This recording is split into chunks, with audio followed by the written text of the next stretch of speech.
All right. Hello, I'm Krista Foss. I'm the writer of Half-Life, which is coming out with McClellan and Stewart in March 2021. And today I'm with Jenna Kalinsky of One Lit Place. And Jenna, tell us a little bit about what you do. Hi, everybody. My name is Jenna, as Krista said. I own One Lit Place, which is a full service writer center. So the opportunity to get any kind of support, whether you're a creative, academic, or business writer, it's so helpful to know that when you are writing and hollering out into the darkness, there's someone on the other side to catch you, someone to talk through your ideas and support you from the beginning of anything you're working on all the way through to publication or dissemination or whatever it is you have on the go. Yeah. And I've been working with you, Jenna, for 2 years. And I have to admit, when I first started, I thought, okay, it's a gig, and then in the last 2 years, you brought me clients from everywhere, from India, US, Canada, all over, North and South. I've got a client from Nova Scotia right through to BC right now, Rhode Island, California, Minnesota, had one in Florida. And they're doctors, lawyers, homemakers, students, retirees, therapists, business people.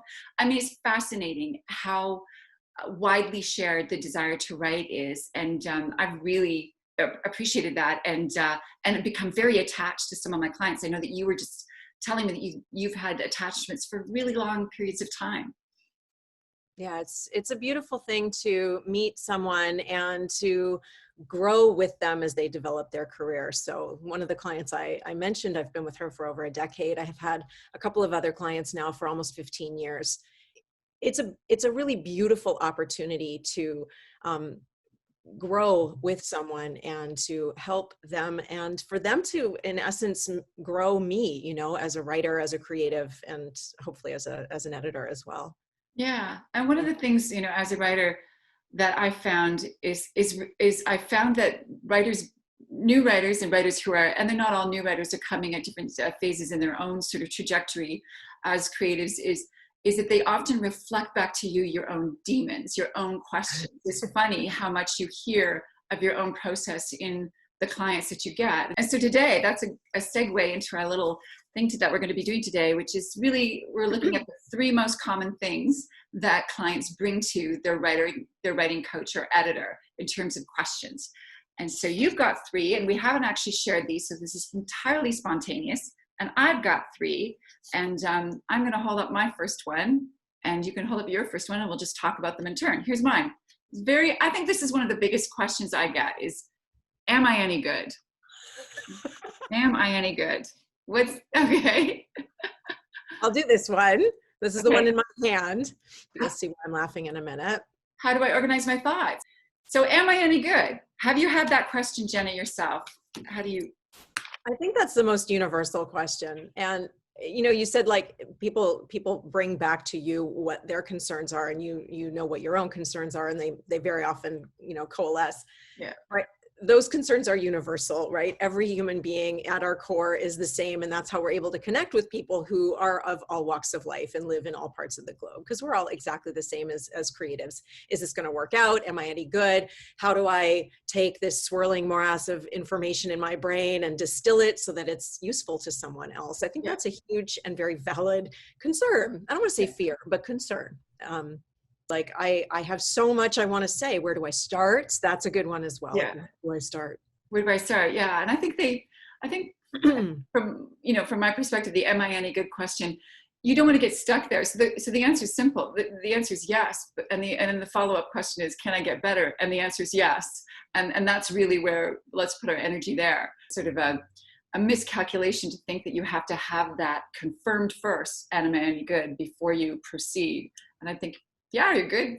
And let's move on. Look at all the famous writers who've gone on record as having said that every day is hard for them. Every day they question whether they can do it or not. Yeah. Every day they feel fragile and vulnerable. But the fiction writer, Ron Carlson in the US, I worked with him once, and he said the most valuable thing to me, make friends with doubt. Yes. I just think of that every single day because it doesn't get any easier. We never know if we're any good. What's good? No, but if you come with your full heart, your full passion, and right through all of those doubts, Yeah. then you will come to make meaning and connection with other people. Yeah. Beautifully said. Beautifully said. And what was your question? Yours was how do I organize my thoughts? I do feel that it is hard for people to step away from what's going on inside their heads and have that perspective. Being able, to have distance is almost impossible when you're in the eye of the maelstrom. So what we do is we're on the outside, but we're invested. So we're able to see into what a writer wants to say and is striving for, and kind of pull out the valuable framework of their ideas and show it to them, right? It's in there, but here it's hard for you to see. So then what we do is we help them see it by calling attention to what we see as the powerful, moments. And then from there, we can build something based on what it is they already know. Yeah, absolutely. Okay, number 2. What am I going to pick up here? All right, this is kind of related, I guess. Do I have something to say? And I think related to that is, does it matter and is it relevant? It's all been said before. It's all been said before, or somebody else just said it better. And that's a valid thing to think about, right? If you go to the store, like I tell this to my nonfiction writers, the ones working on business books. Yeah. And part of that process is doing reconnaissance and going to see what's on the shelf already, right? All the nonfictioners need to know who their comparables are. And it can feel really disheartening. One of my authors I'm working with right now, she found out that the book that she's been holding inside her and the title that she knows with full certainty is the title of her book already exists. Oh. Right. And that's devastating, right? Because now she has to shift, but we're looking at how can we see this as something positive? How can we feed the market with what value you have to bring to the table in a different way? Yeah, and I think the mere fact that people are coming and looking for support means they have something to say. They feel the drive, they have the compulsion. And it's not just about the something that they have to say, because you're right, some things have been said, but then it's how you say it. It's how you say it is going to reach other people, and it's contextualized in your whole life, and there's just the place you are at in the world that you are going to unwrap it in a way that somebody new gets to hear it. And I think that's part of how I like to answer that question, because again, I have to tell myself that. I ask myself those questions all the time. What's the point? Who cares? All the time. And it actually is a way of stopping myself. It's actually a kind of creative sabotage. So, I always have to sort of talk myself down from that and just remember it's just my voice. Nobody else has my voice. So I'm going to have to unwrap something, and maybe somebody will appreciate that. And that has to be good enough. You have a second. What's your second card? What if I write and no one reads it? I think it's related, right?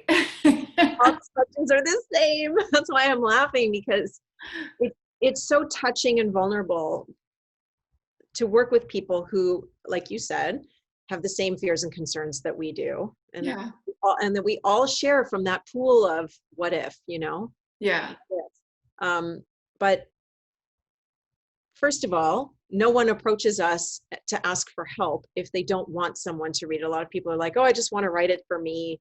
No, I don't know if I trust that that's the end, right? Yeah. I think that it is very reassuring to think that you can write in a vacuum. It's a comfort, to say, oh, no, no one has to read this. Yeah. And then we're free to say whatever it is we want to say for our own eyes. But we don't communicate in a vacuum. Yeah. Whether verbally or in writing, we communicate to establish and foster connection with other people. We're social animals, and we need each other. And we're writing in order to create bridges between human beings. Yeah. Yeah. I mean, that's beautiful. And I think you're right. I think people want to be read. So it's just, again, you just write it for the first reader, which is yourself. You start there. Please the first reader, which is you, and then move outward from that, I think. And who knows? And I think the next question is related to that. This is my third one that I get a lot. Will I get published? What's your third? Now I'm curious.